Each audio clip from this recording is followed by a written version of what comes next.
14. Thank you, Mr. Speaker. Ladies and gentlemen, I engaged in what some might consider an exercise in futility yesterday, and I asked that the librarian at LSO make a listing of all of those laws that have been suspended in reference or through the authority of this declaration of emergency. And it surprised me a little bit that it was different, perhaps, than the accounting that is found on websites of the gentleman on the second floor.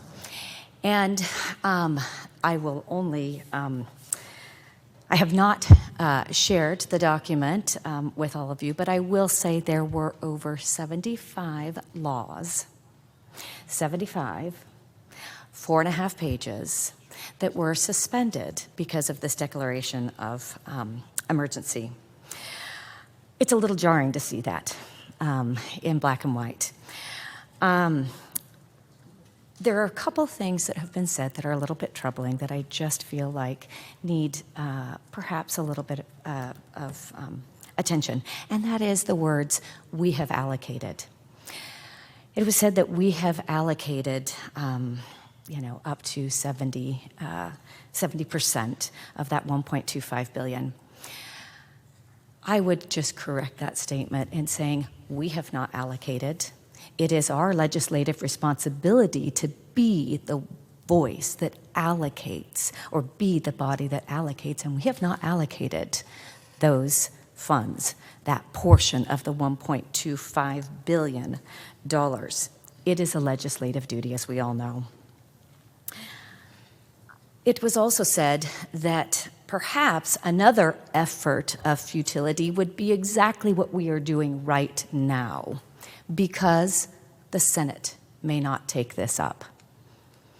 I would say, when has what the Senate is going to do, or what they should be doing, dictate what we should do in response and in representing those that have elected us to be in these seats? So I will not let this become a futile effort. It is never futile to represent those that have elected us to be here.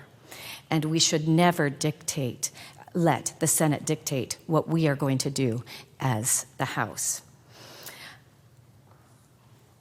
We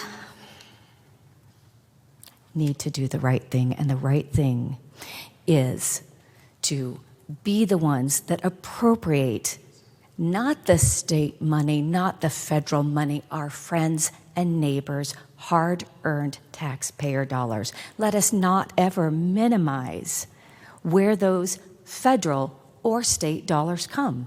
They come from the pockets of those that elected us.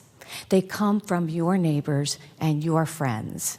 Those are the dollars we're talking about, not the borrowed dollars. At the end of the day, they come from our friends and neighbors and the people that put us in these seats to be appropriating those dollars. So, might we give up a portion of potential FEMA money? Again, a portion of money that comes from our friends and neighbors' pockets? Perhaps. The answer certainly has been not clear on that, but perhaps. But I'd ask, what is the price? What does it cost us? What is the price of freedom? What is the price of liberty? What specifically is the price of representative governance? And that's what we're talking about here, is representative governance. Now, many of you joined me, most of my colleagues joined me in presenting a constitutional amendment, or a draft of a constitutional amendment, to our friends from around the state.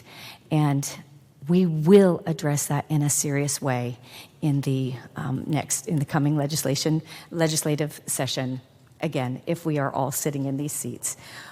But absent of that, and until then, we need to provide a voice for our constituents. And that voice, that pathway to that voice, can only happen with this first step, and that is to end this emergency declaration and and open the way for us to continue to be the voice of those that elected us.